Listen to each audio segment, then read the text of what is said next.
think you have company. Plenty company. 17 minutes moving away from the hour. Welcome back to the morning show. It's now time for our program, Policing with You.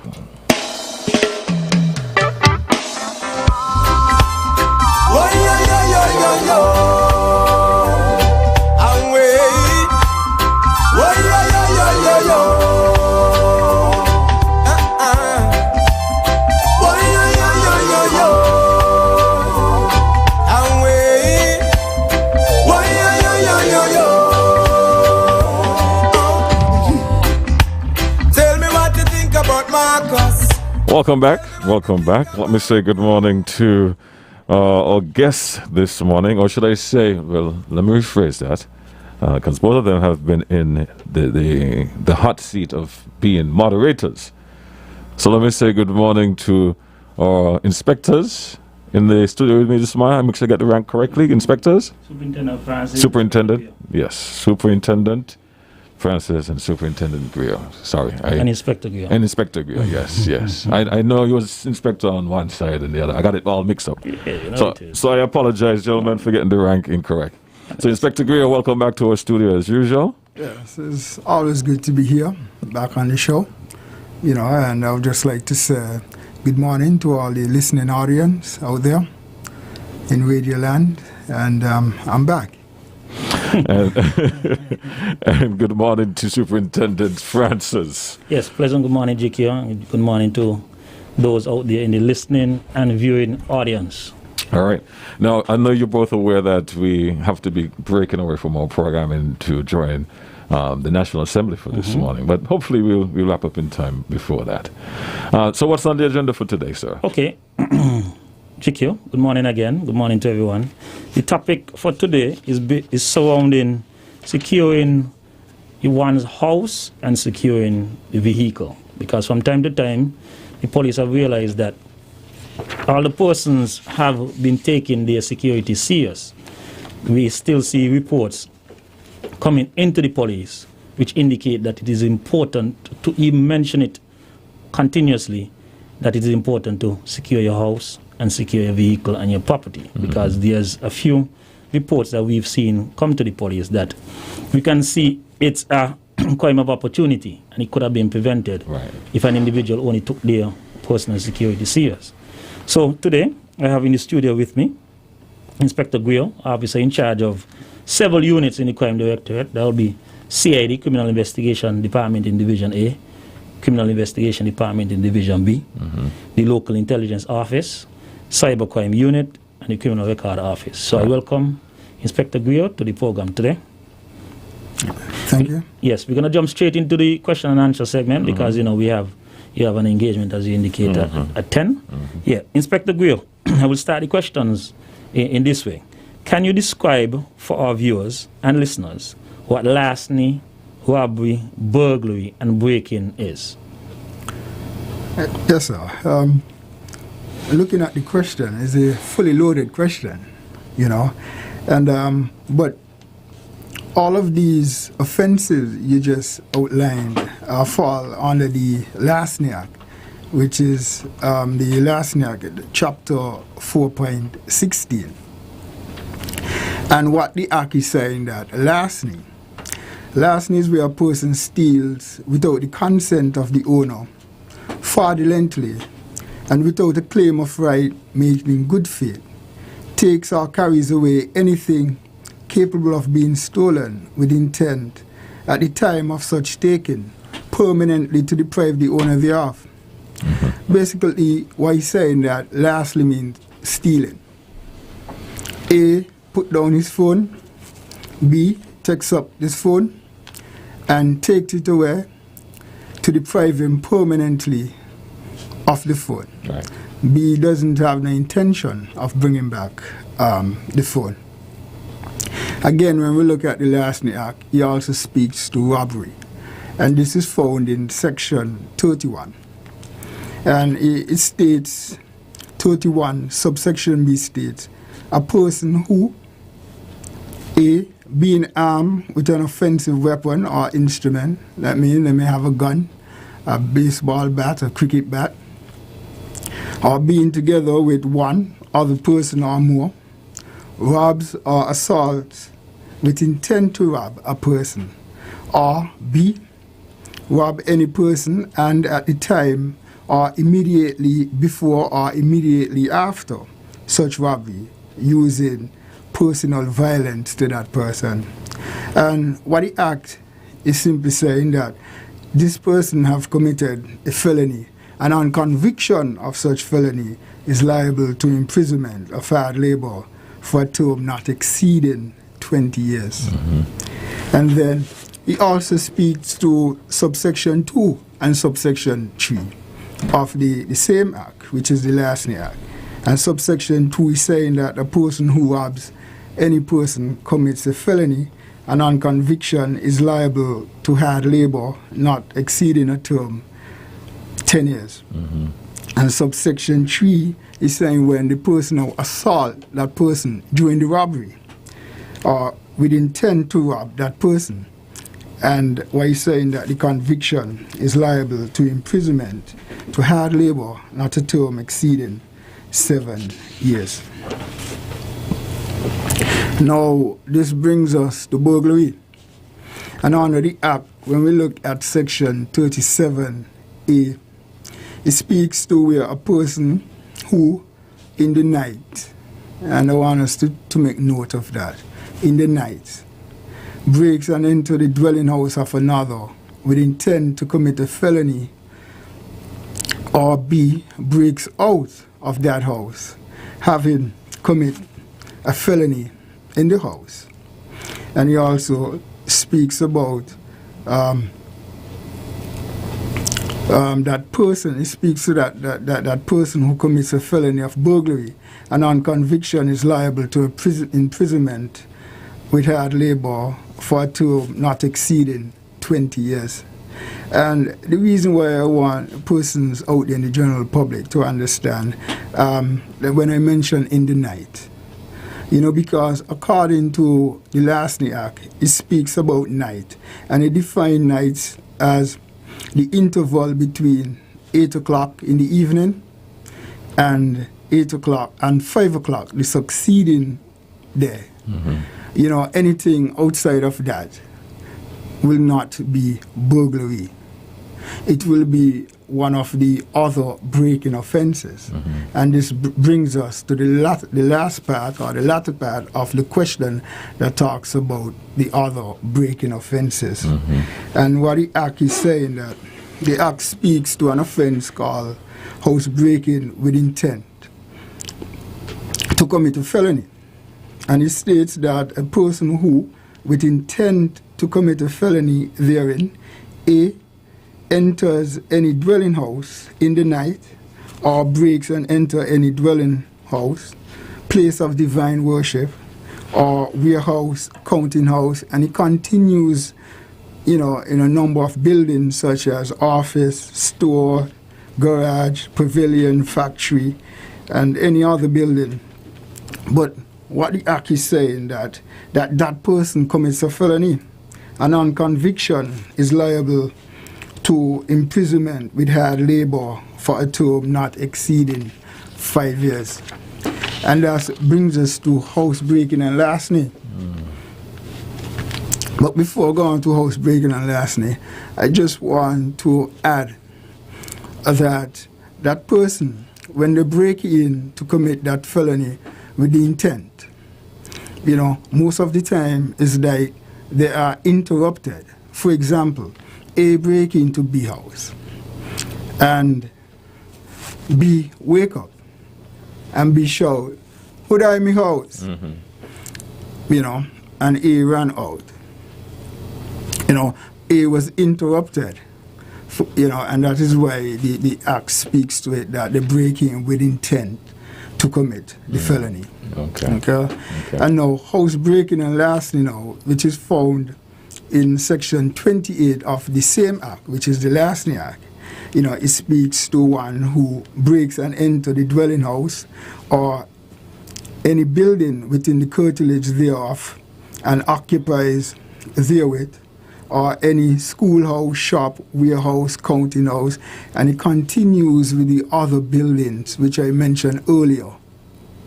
You know, and he also goes on to say, or break out of such place, having committed felony therein.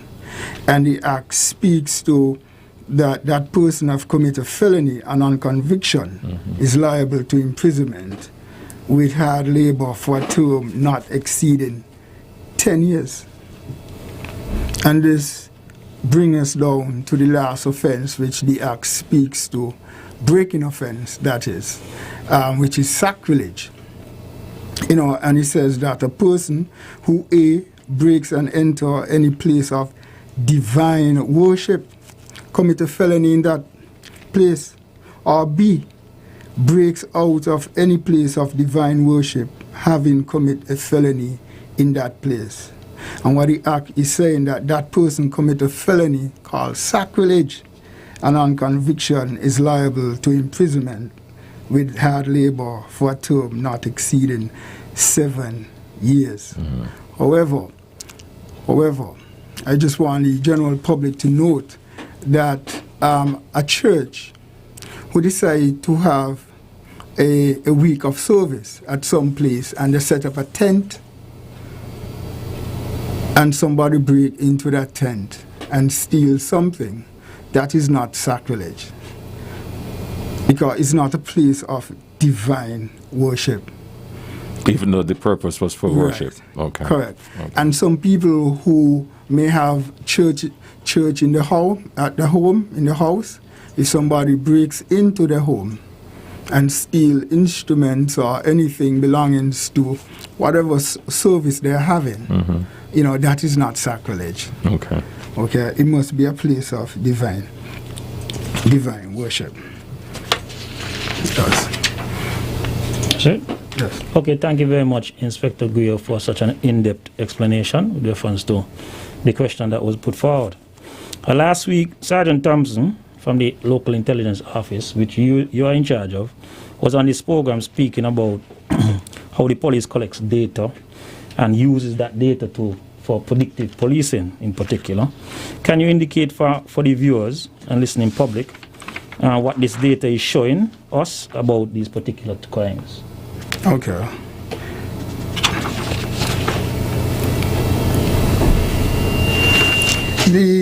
When we look at the data, to do a comparative from 2020 to 2021, okay, and when we look at the data and how it's trending, you know, and to do an analysis of it, what he's saying that, for example, when we look at the offenses which I just spoke of, and firstly, let's look at robbery, for instance. It's showing that in the Federation, that is St. Kitts and Nevis, that robbery is down 26% in the Federation. When we look at the break-ins, we have it is showing that break-ins are up 13%. However, when we look down in District B, that is the country area, it is showing that that's the country area in St. Kitts. It is showing that break-ins, all break-in offenses are down 29%. You know, and again in Nevis is trending downwards. You know, but in District A, you know, it's showing there's an increase in the break-in. However, when we look from January to present, the trend is going downwards. You know, and that is why, you know, and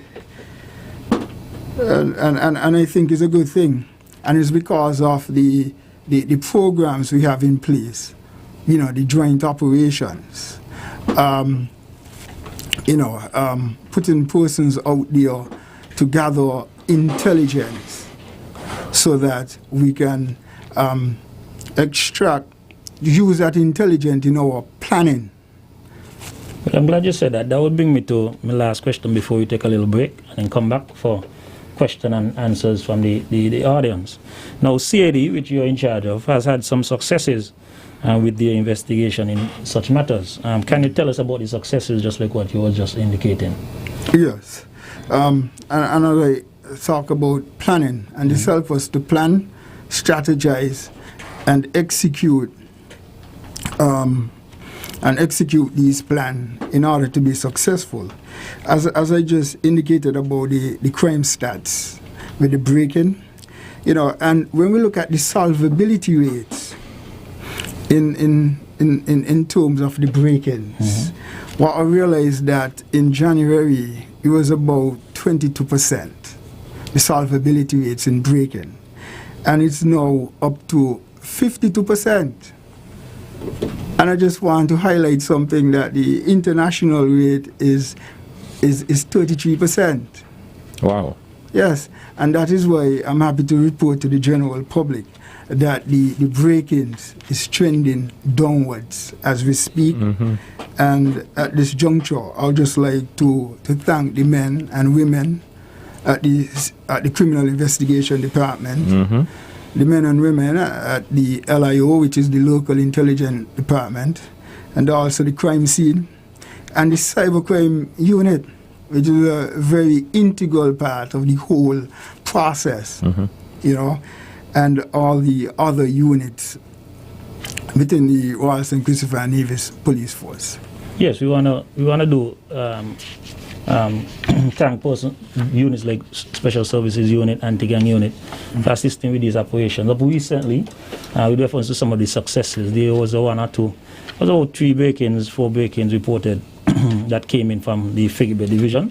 And as a result of the operations that the inspector spoke of, the police was able to come in contact with, as a result of the searches, they were able to recover some stolen items, and then vigorous audio interview being done of the suspects in custody, produced even more of the items that were stolen. So as a result of that, the police was able to solve at least 3 out of the 4 break-ins in the Figure Bay Division. So that adds to the statistics in terms of the solvability rate. And it had a few other instances that I can mention, but with the interest of time. But because of the police approach and the police renewed zest in going out there and going after the breakers, because we are in COVID and we know that some persons are getting desperate, and others who have things, they're trying to keep it and see how long it can last and see how they can weather this storm. Stretch it, so to speak. Yes. And then you have other persons out there who are breakers who decide to take advantage of the general public. That is why we're coming here to tell persons that take their own personal security serious. Lock your windows and doors when you're at the back. Lock your front door. Don't keep any keys underneath your mat and so like how you see on TV. And those kind of things, secure your vehicles. Because you want to hold on to what you have. You work hard for it, hold on to what you have. At this juncture, GQ, we can take a break, come back for some questions. All right, and we're going to take a break and get a word in from the sponsors of the morning show. And we'll be right back after this. Cable customers are getting their cable internet package upgraded for free. I paid 3 months and I got upgraded from Flash to Bolt. So now I'm actually paying less for more. Yes, up to double speeds and savings of up to $200 per month just for using your card to pay your bill. I had this Bolt package, then I got this Platinum card and I have paid my bill with that. They have upgraded me to Strike, which is almost double the speed now. All it takes is a little loyalty. Use your Cable Platinum Loyalty MasterCard to pay 3 consecutive cable bills. I was upgraded from Flash to the Bolt after paying my bill on time for 3 consecutive months, and I'm now enjoying the free upgrade. To keep the upgrade, just continue using your Platinum Loyalty Card to pay your cable bills. Pay your bill in-store or online at www.thecable.net. Sign up for the Cable Platinum Loyalty Card today and get more. Terms and conditions apply. The The specials at Domino's are hot, hot, hot for any occasion. Hot out of the oven. 1 medium, 2 topping pizza, and 2 20-ounce Cokes, only $35. Free Coke with your lunch until 2 p.m. Small, 1 topping school child lunch special, only $14. 2 medium, 2 topping pizzas, and a 2-liter soda, only $67. 2 large, 2 topping pizzas, and a 2-liter soda, only $73. Oh, and the big one, baby. Free large pizza every Tuesday with your favorite 2 for Tuesday special. So, come on down or call and order now and experience our tasty oven-baked goodness. Domino's, the home of satisfaction. Wow, call Domino's now. Hold on, stop. Think about the drink before you take a drop. Read up on the label on the back. They say science sugar low in fat. But don't be fooled by that. Drink some water, share some love. Tell your body you're sweet enough. Drink some water, share some love. Tell somebody you're sweet enough. Drink some water, share some love. Tell your body you're sweet enough. Drink some water, share some love. Tell somebody, yeah. This message is brought to you by Lake Health and Wellbeing. At Nature's Discount, the herbal store on 4th Street, we provide herbal supplements for all your needs. Blood sugar, blood pressure, prostate, liver, heart, kidney, and more. Oils, pure herbal teas, wholesome vitamins, healthy foods, alkaline water, bodybuilding supplements, weight loss and sexual health supplements, even hair and body care products. We support the natural health of the whole family. Get healthy naturally. Call us at 662-5447. Like us on Facebook, Nature's Discount Nutrition Center. Your get healthy, feel wealthy people.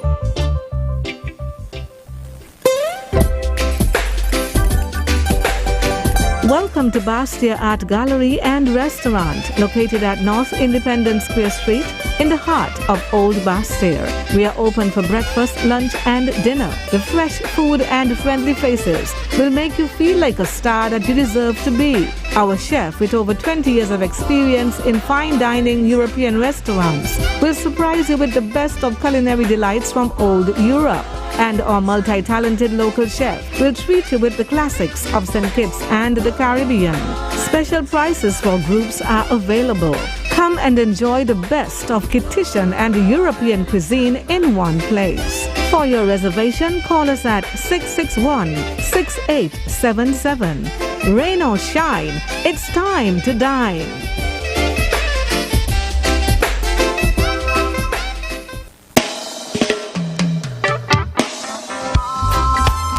All right, welcome back to our program. It's Policing with you. Let's go straight to the phone line. Let's say good morning to this caller. Thank you for your patience. Good morning once again. Not a problem. A pleasant Thursday morning, one and all. Pleasant morning. I tuned in late. I tuned in when you were talking about sacrilege of the buildings. You keep worshipping and you lose stuff and stuff like that. And then you went on to talk about District A, the crimes. Yes. Can you just let the public know what is District A? Because I'm almost 100, and it's only when I was seeking permission during the lockdown, yes, I came to know where District A covers. So can you just let the public know, you know? Okay. You know, you might think that the public will know, but some persons are not aware. That is so true. Okay, you have a wonderful day. You too, my dear. Program. Bye. All right, take care. All right, so I'll let you respond to that before we take another call. District A? Yes. District A is cover the whole of Bastia, including Frigate Bay. Yes, and to Keyon. So from Keyon, come all the way down to Ross University, come into Bastia direction. Right, that will be District A. So from Ross? And then from Ross, heading towards St. Paul's, come all the way back round, cover Tabernacle District, will be District B. Okay. So the Federation divided into 3 districts or 3 divisions. They call it District A or Division A. Basically, District A, just like the inspector said, A and B will be in St. Kitts, and C will be in Nevis. Okay. So District A Division C, District C will be Nevis. Okay. So the whole of Nevis is C. Is C. Yes. Okay. Thank you so much for sharing that. Good morning. You're live. Good morning, Colonel Major GQ. Wow, good morning. And men of many ranks. I can't remember your all name and rank, but you all have top ranks. It's quite okay, sir. Yeah, this is PWOP. Yes, sir. I have a short question because time short. I would like to know who is responsible to make sure that the police are equipped with the working tools that they're supposed to have. For instance, the baton, a pair of shackles, and a radio. Who are responsible to make sure that the police have those? Because a lot of police around town with just the two bare hands. And if a man believe he ignorant and he say, well, I can bang him because he couldn't bang me. And the man hold the police and lift him up and give him some high fall. The police don't have nothing to defend himself. So I'm calling on whoever is in charge. Make sure the police have these apparatus to work with. Thank you very much. All right. Okay, I will take a dab at that. I want to thank the caller for his call. Basically, the police force is broken down, the high command is broken down in different sections who is responsible for different things. Art and I, that's the division that is responsible for furnishing the equipments for the police. Additionally, the police force have the stores division, where you have the handcuffs, bulletproof vests, and different things. So an officer is issued certain things upon becoming a member of the police force, and depending on the particular unit you're in, you're even issued more particular things to go with your uniform and to assist when you're going out to work. Additionally, before an officer go out to work on duty, we have senior officers working where we go through a fall in and fall out. So when you fall in, you're briefed and you're told about what your duties are, and you're allowed to ask questions, so you're given further instructions. That senior officer is also responsible for parading and detailing you, as in looking at you, making sure you're well shaved, making sure you look good in your uniform, making sure you're well tucked in, making sure you have all the relevant tools necessary for your particular job at that particular day. Take, for instance, you might need a handset, you might need a baton, you might need a handcuff, depending on where you're going. So that particular senior officer is responsible for making sure you have those tools. Additionally, the individual officer have to take on their own personal responsibility to make sure that wherever they are going, they have the required tools. For instance, if they are going into something pertaining to traffic, they need to make sure that they have the traffic book to go with it to give tickets. So depends on where that person is detailed to work. There's particular tools they're supposed to have. So if an officer is downtown and he doesn't have the required equipment to do his job, it's not any fault of the high command. It will be a fault, one, of the individual officer, him or herself, and two, it will be a fault of the senior officer who is falling in that individual. But I'm certain that a lot of the officers, most of the officers are given the required tools that is needed to get their job done. And the stores are their pocketbooks. Police officers use pocketbooks all the time as well. So the stores are there to uplift whatever material you need to get your job done. All right. Based on how culture structured that question, don't be surprised if you come back with Part B. That's okay. Let's take another call. Good morning. Good morning, GQ. Yes, good morning, Mr. Politics. And good morning to Superintendent Francis there. Morning, sir. And the Sergeant. Inspector, go. Your Inspector. Sir. Good morning, sir. Good morning, yes. Now, some of these young guys who do these hard criminal and break people place, and you all pick them up. When you all pick them up, some of them is young because some of them are just 18, maybe 17, maybe some of them 16 years, and maybe because of the situation, what maybe cause them to go to that. When you all pick up these young guys, instead of tell them to lock them up first, you all look at them to the parents and question the parents, and ask the parents them what is to do all these things, what the reason to come out and to break somebody's place. Because I know some of the parents don't tell the truth. Because I know some of these young children, they want to do no work home, they don't want to do nothing home, they just let the parents home like that, and gonna be in other company, want to smoke weed, and do many different things. They don't want to work. Some of them don't want to sell weed and do all kind of things, but want to live in. And And when they can't get that gun, they can't get the weed, they go and they break somebody's place and all that happen. So I would just let you know, if you all go carry these children to the parents and ask about them. You know? I will just make us happy. All right. Yes. Inspector? Yes. Normally what happens, if a juvenile is involved in a crime, we just don't pick up the juvenile like that. We get the parents and also the probation officer involved in the whole process. And we follow the Juvenile Act in relation to dealing with juvenile. Because even at the juvenile court, the setting is informal, as opposed to when we have an adult hearing, criminal hearing. The whole setting is informal. Okay.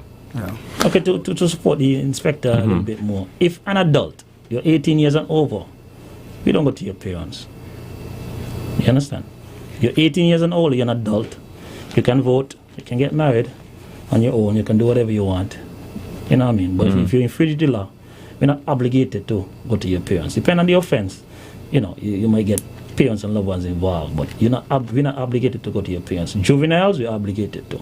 Added to that, when an adult is brought into police custody, they have their rights, and they're given an opportunity to consult their lawyer, family member, or friend of their choice.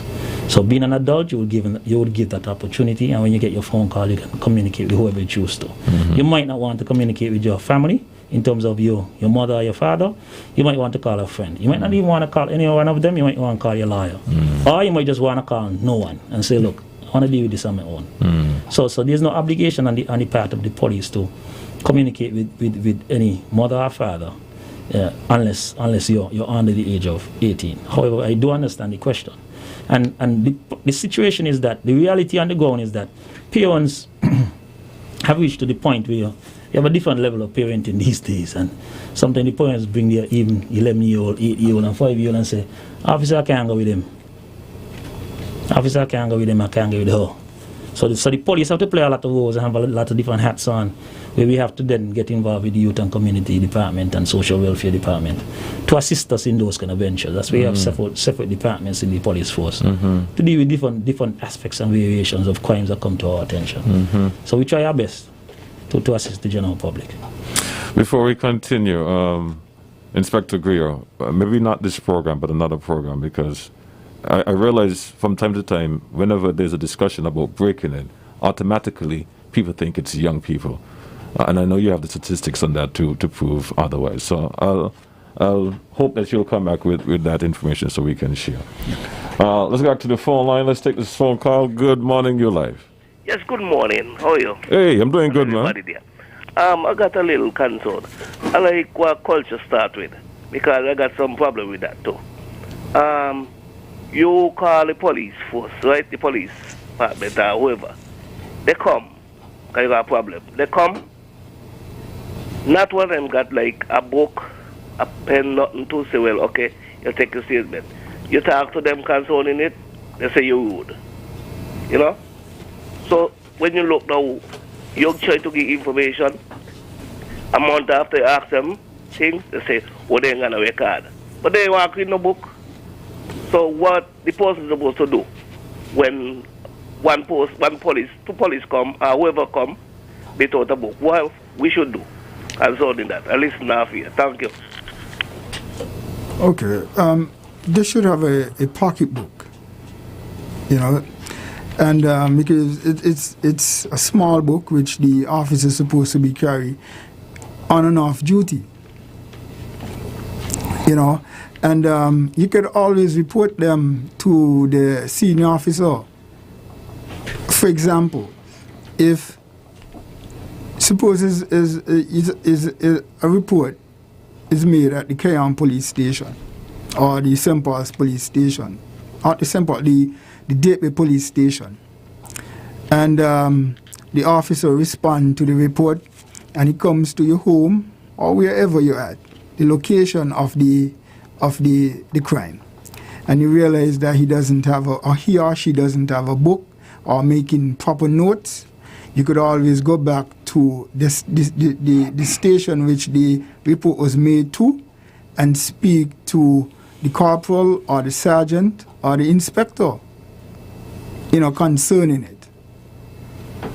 All right, let's take another call. Oh, you want to add to it, sir, before we go to you? Well, a little bit, just a little bit. Mm-hmm. I understand what the caller is saying. It's a measure of being professional, because most of the persons in saying is understand what it is when a police come, and you got to look professional and have writing materials. But the thing is, because this issue, it is not the first time the issue is raised.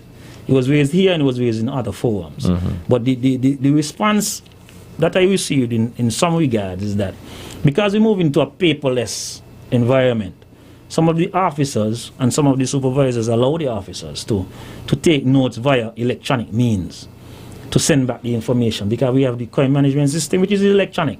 So some officers do that, and some officers still take it manually. My preference and in the crime directorate, we still take it manually. We have a book or folder, and we take your information, because we still appreciate the fact that people are looking, and it's a professional organization, and we have not totally gone to a paperless environment. And until we reach to that juncture, we are not, from the crime directorate standpoint, we're not crossing over to just be typing things in your phone, because the caller it says that he called back and the person said that they don't have the information. Well, I don't know what the person would mean, the officer would mean by that, because every information that is collected is sent to the crime management system, which is electronic. You ask me about a crime right now, I can pull my phone and pop it up, and I could tell you when it happened, where it happened, and things of that nature. So everything is electronic. So if that person really want to retrieve that information, the information should be there. But the key point is it is incumbent upon the investigator, the officer who responds, to input that information. Right. That is why we have supervisors, to make sure those things are done. Okay. All right, we're going to take our final call, so I can give you time to wrap up this morning before we go to our live program coming up next, which is the National Assembly. So let me take this call. Good morning. Good morning, GQ. Yes, good morning. And good morning to your panelists, the inspector and superintendent. Good morning, sir. My concern this morning is pertaining to whose responsibility does parking for persons with disability falls under. And the reason for asking the question, yesterday I was in Bass here trying to access a certain business place. And when I got there was a parking space designated with a sign for persons with disability. But there was another vehicle parked there. I called one the employee, and I asked the employee, whose vehicle is this, and shouldn't this be designated specifically for persons with disability? And he was like, he shrugged his shoulder and he don't know. And so I'm asking, to just alert me and let me know if it's the responsibility of the police, even though it's at a private entity, or even sometimes downtown you see it happen in the general public where, there's designated parking and it is utilized by other persons. So can I, be enlightened as to the responsibilities and how does you go about enforcing those parking spaces? Thank you. All right, thank you for your call. And before you answer the question, one last question. This is from social media aspect, and then we can wrap up everything. This person is asking, well, there's a statement and a question. Stats are sounding good, but how concerned are the officers about breakouts as opposed to break-ins as it relates to people overspending quarantine or isolation? Right, so those are the two questions. One from the caller and one from... Okay, I will deal with the isolation one. Okay. I don't know which one you want to deal with, Inspector. Okay, I will touch on the isolation and the other one then. I'm just looking. You want to go?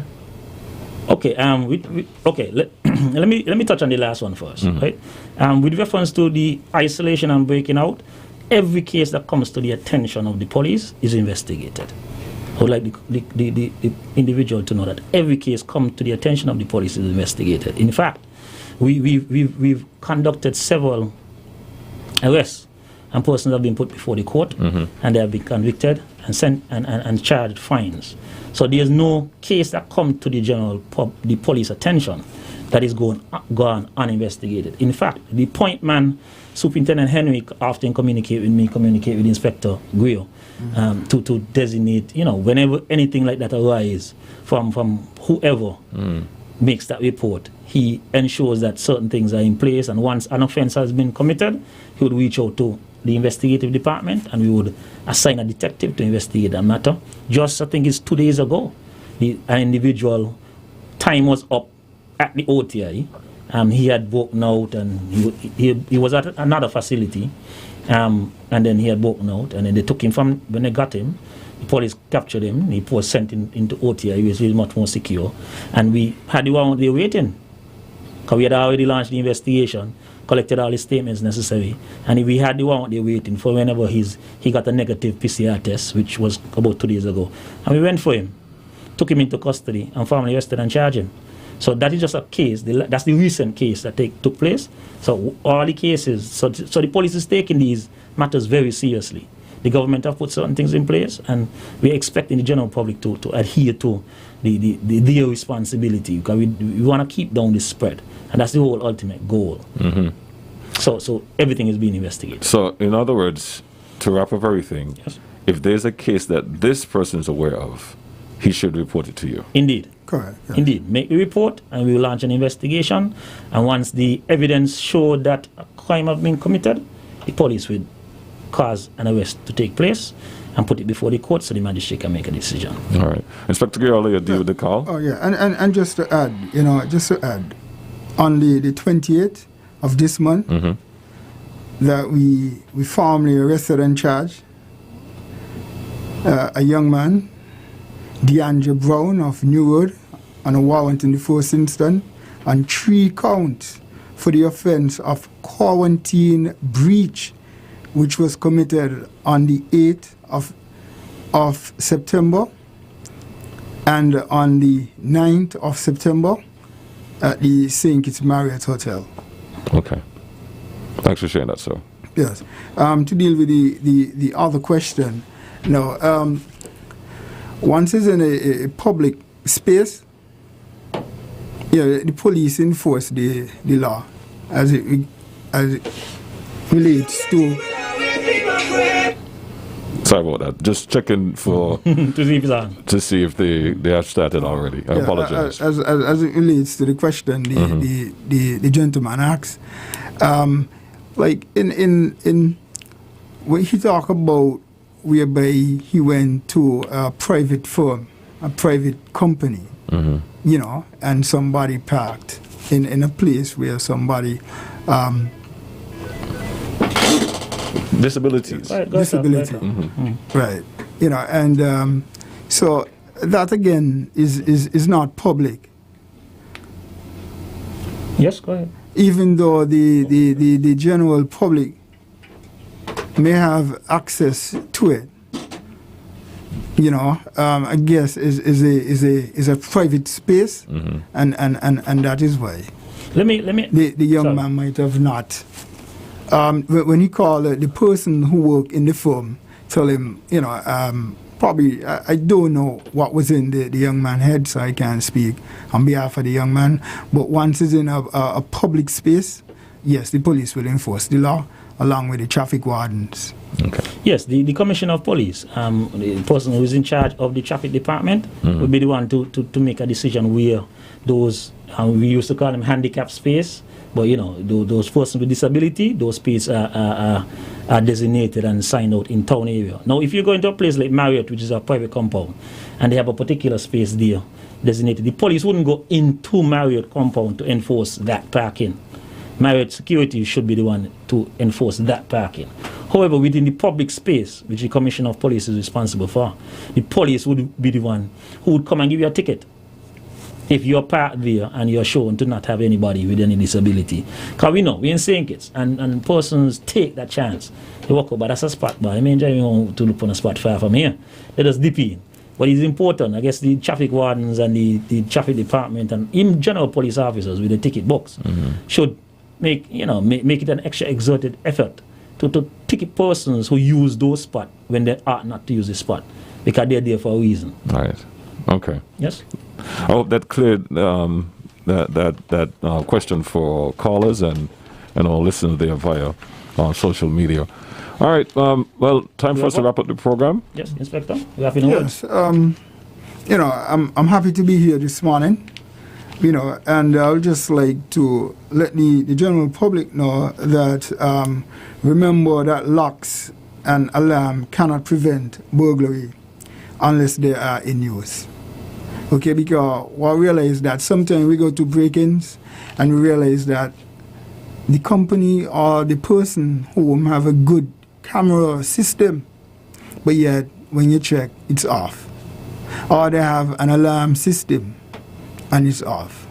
What we're telling you is to make sure they are on and they are recording, and they will help us to help you in solving the break-ins. Okay. Thank you. All right. Okay, my wrap-up words, GQ. As usual, I'm always happy to be here. I want to thank the listening public. I want to thank the viewing audience for engaging us today and listening to Policing with you. And I'm glad the good inspector wrapped up with a security tip, because that's what we're here for today, to shed some light and give you some security tips. So I want the listening public to listen to the program. I'm trying to work with the police, help the police to help you in this venture in order to keep the place safe and secure for everybody to live in. I want to thank you, GQ. Thank you. See you when I see you. See you when I see you, man. See you when I see you. Inspector Guillaume, see you when I see you. Yeah, boy, I catch you now. Thank you for being a part of our programming. We're standing by to join our